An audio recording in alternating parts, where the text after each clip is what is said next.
welcome back, everyone. Yet again, another episode, opinion piece. Our topic for the day, which is a celebration of one of our legends, one of our coaching icons, most successful coach to come out of at least our country, and one of the top coaches on the continent. So we felt it's about time that we give the man they know as Jingles his flowers. Yeah, Pitso John Hamilton. Pitso John Hamilton. Musimane. Look, man, that man, I will say from a personal perspective, is a winner. He's a winner through how his work ethic is. He's a winner through his choices in how he laid or put the foundation of his career. He was very intentional, very intentional on how he spread his career. And as you say, he's one of the most successful coaches to come out of South Africa, probably top 3, top 5 in the African diaspora.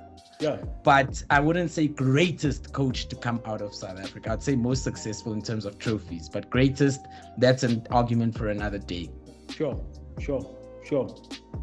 But I think, you know what? For me, I think what I like about Pitso's journey, man, it's like you say, it's intentional, and there's a lot of, as much as people think he just shoots from the hip, he's very thought out in what he does, and he's very meticulous, So if you listen to a lot of people who've either played the game with him or worked alongside, it's very meticulous, a student of the game. He rubs people up the wrong way, which it's all part of a lot of successful people. They have a bit of an edge about them, So I wanted to actually, before we dive into his career, his successful points, and maybe the whole purpose of this conversation about him being a dynasty builder. And I mean, in terms of South African dynasties, I think only he and Gavin have managed to leave clubs in better situations than they found them. Gavin Hunt, that is. Yeah. Pitso has this, and it's like you say, it's the nature of the beast and the makeup of the man. He has this thing of, yes, he shoots from the hip, yes, he rubs people the wrong way, but that arrogance, that thin line of arrogance and confidence, he knows how to play it. He knows how to go about it. And I think it dwells well with his character, because he's a very emotional person. He's very robust, and it's easy for him to either be a catalyst of failure or catalyst of success. So if you don't know how to handle that kind of character, chances are you wouldn't have a good working relationship with him. I mean, he was one of the first few coaches to start this whole Kaizer Chiefs favoritism thing with referees, and he mentioned it a long time ago. When he reiterated it when he was coaching Sundowns, he had made similar remarks at SuperSport, and that's like early 2000s. Yeah. No, it's very good with mind games, Yeah. He's one of these coaches that takes the attention away from his players. Similar to what Mourinho, Ferguson, these types of people. So you focus on the coach and what he says, and he gives a bit of space to the players to do what they do. So planting that in the media and everything already has fans going. He builds up excitement, and it's worked. He likes playing the underdog even when he's not. You know what I mean? So it's a different angle that he comes with. Funny enough, I liken him to a Roberto Mancini of when now he's Italy coach, but liken him to Mancini during his Man City days and his early Inter days, just before AC Milan and Juventus started making a monopoly of Italian football. Mancini has the style of football that sometimes it doesn't have to look pretty, but get the job done. Yeah. He can buy all the world's greatest players on the planet, but if you're not supplying and you can be a superstar, uzohlala ebenchini. There was a time Pitso used to bench Umshishi, Themba Zwane, and I didn't get it. But now look at the character Themba Zwane is now. He understands that I don't always have to have a great game, but I have to influence for the team. Yeah, look, I mean, I think, like I said, it always goes back to, I think with him, it's about the psychology more than anything. He's a great man manager. you know. Yeah. And what I like about it, just get into it. Break it down for us. What makes Pitso such a special and successful? Maybe you can just give us a quick recap of his career, and then we can just discuss where his highlights were, his lowlights, and how he built this dynasty that's still unstoppable till today. So, look, I mean, I think with Pitso, I mean, the story is well told. I mean, he's one of the many players that were discovered by Jomo Sono, you know, him and the likes of Thomas Madikage, Mark Williams, you know, Phil Masinga, Mark Fish. I can go on forever, you know. But the golden generation of South African football.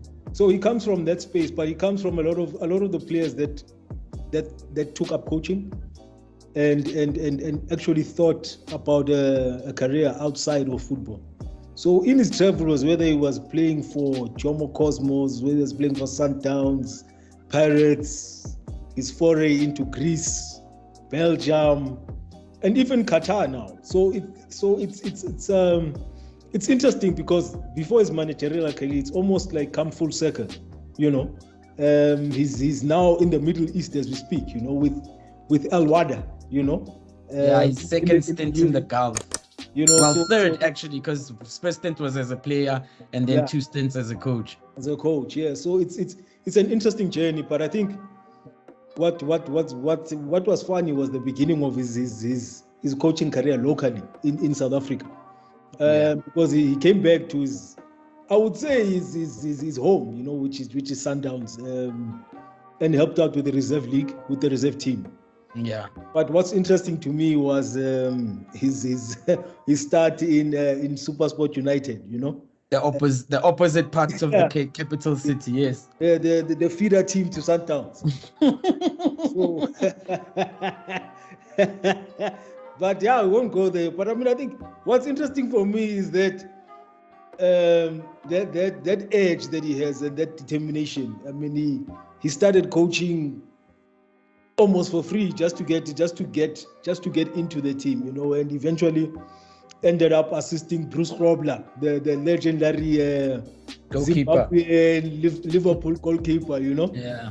And what's funny is that in an interview with Bruce, he says when Bruce got fired, he blamed Pitso for his firing. So I don't know how accurate that is. It was a bit of bitterness or whatever, but maybe we need to find that clip and add it for our viewers so they have context. Day, you know. Yeah. But I think what it shows is that, you know, a lot of players and coaches will tell you that guy, even when he was the assistant coach, he was the guy, the ball boy, he was doing everything, you know what I mean? He had time for youngsters, he'd stay long, he'd always talk football. Even players now who reflect on their time with Pitso, they'll tell you this guy will call you, you know, at crazy hours talking football. He almost never sleeps, you know? It's a football obsessed kind of man. He's obsessive. And you can see with the people that have worked with him afterwards. You know, I mean, like a short anecdote is from Preston Matthews, who's now the CEO of SuperSport.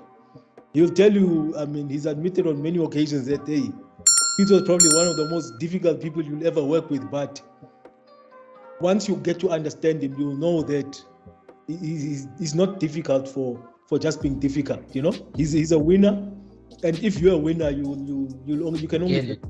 You get it, yeah. Yeah. So yeah, I mean, just to break it down in terms of how he progressed, he came back from Doha.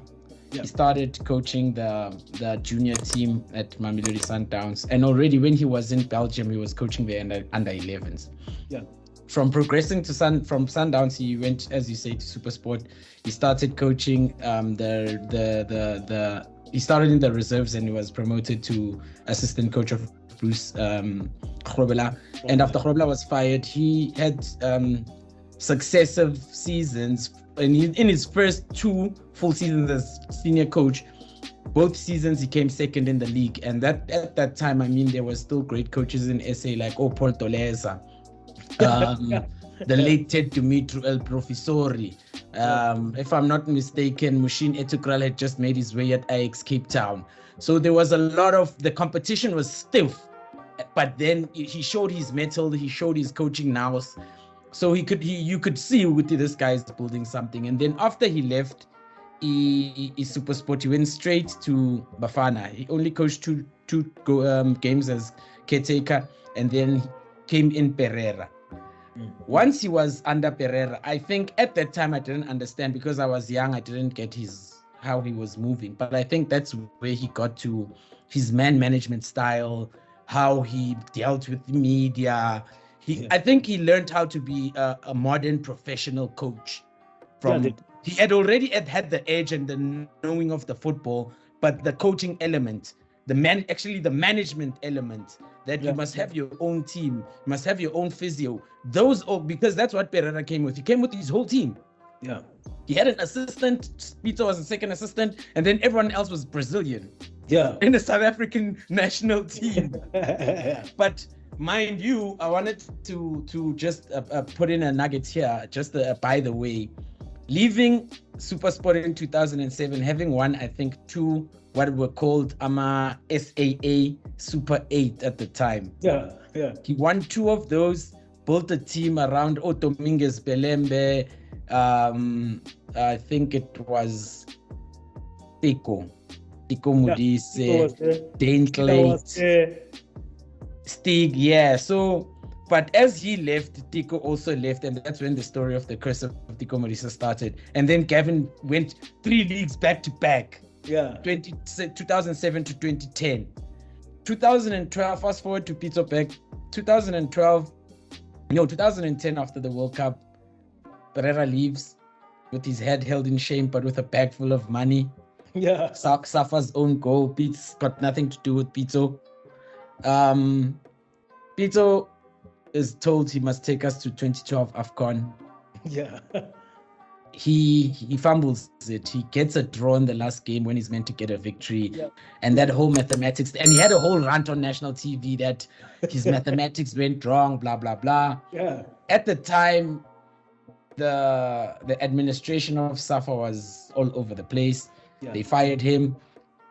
Dr. Patrice took him in. And within his first season at Downs, he found Downs at number 13, if I remember, December 2012. Yeah, they were in the cheaper space. Yes. Yeah. It was number 13.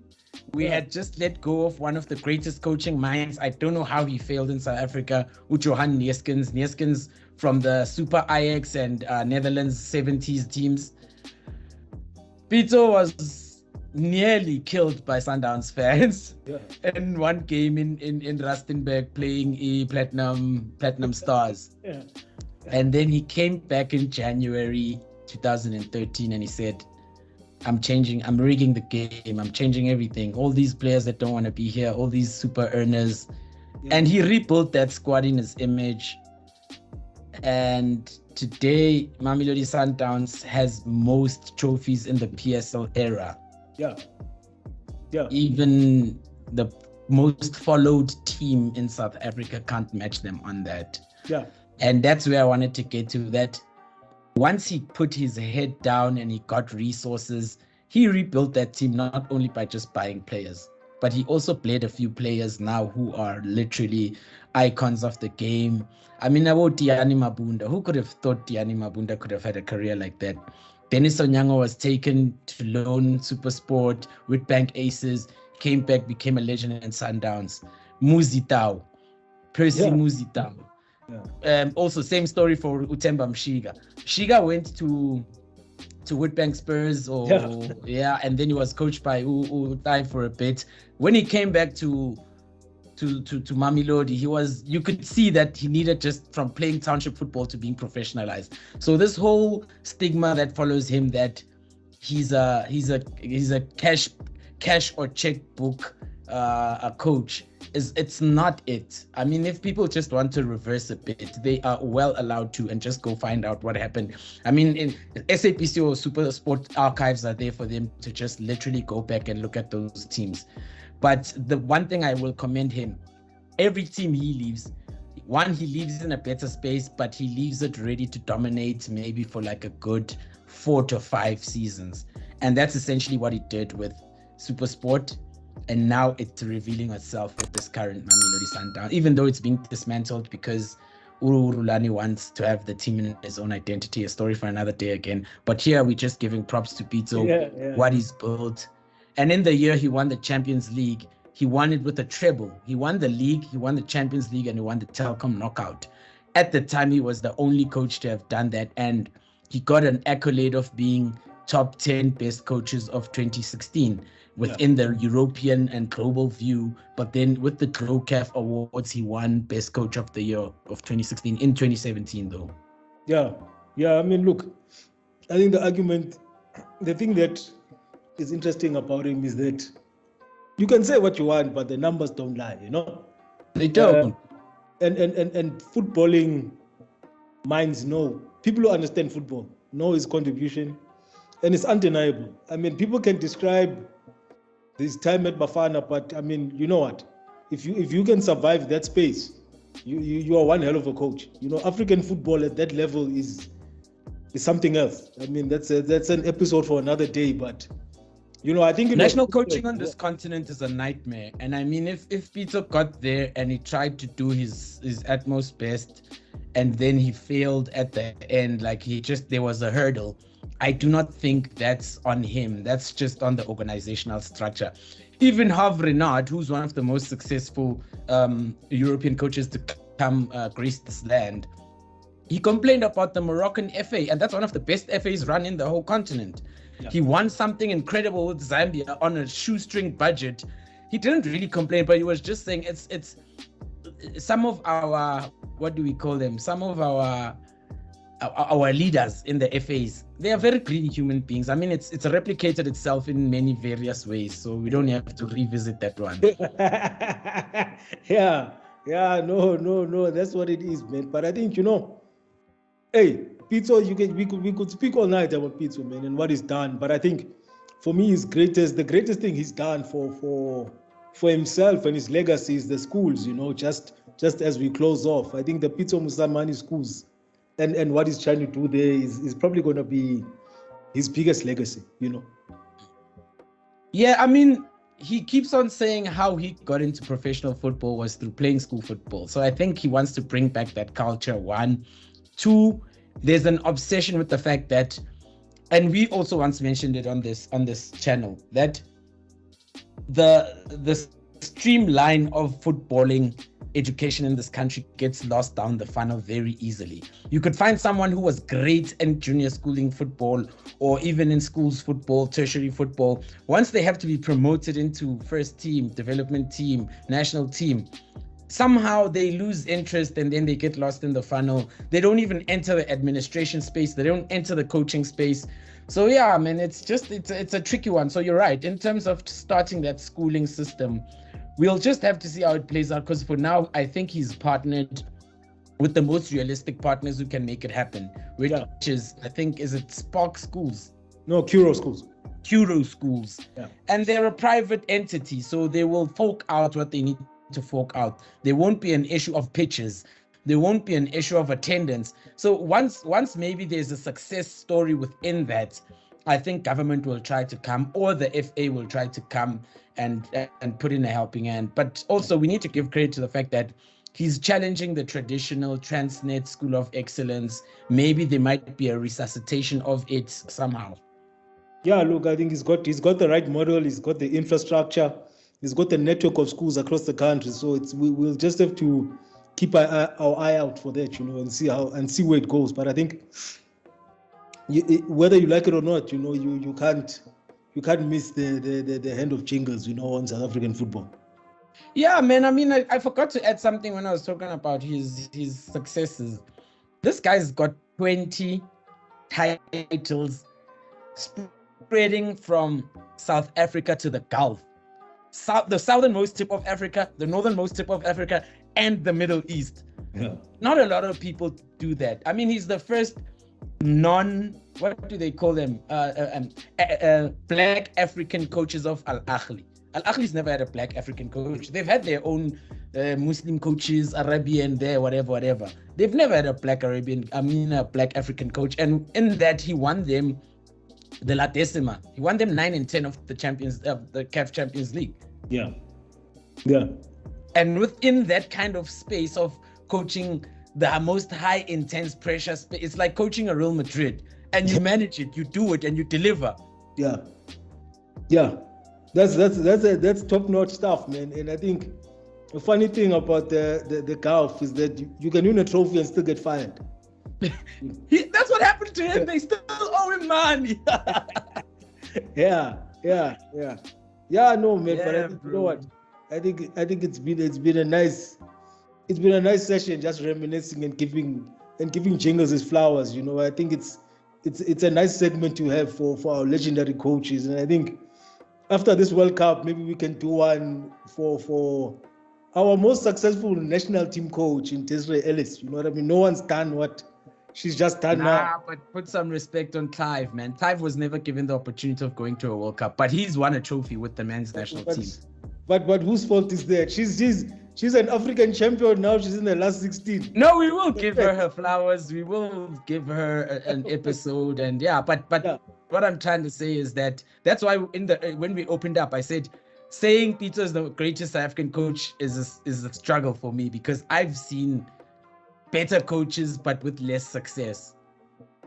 No, we can go into that. I think that would be a nice segment to have a couple of people speak about who's the greatest coach to come out of this country. Yeah, maybe we can involve some people within our sporting fraternity, especially South African football fraternity. Maybe just maybe a panel and just discuss it. Maybe chop it up. Yeah, it'd be a nice session to get a few people hot under the collar, you know. Hey man, hey, we are Tanduguba. Hey, you like shaking things up, but I get you, but yeah, man, thank you guys for joining. This has been a solid session. Mr. Pitso Mosimane, you're one of the best to ever do it, and we recognize you. We love it for you, and we hope you're just gonna keep flying that South African flag high. No doubt, man. Hey, we're hoping for another trophy this season, you know. As expected, you know, he's been the only one to carry that South African flag on international stages. I mean, even Tommy Tuchel was like, this guy is amazing. So, you know what I mean? Tuchel, wow, come on, dog. Yeah, no, it's good. It's been good. Cheers, guys. Cheers, Peace. Sure.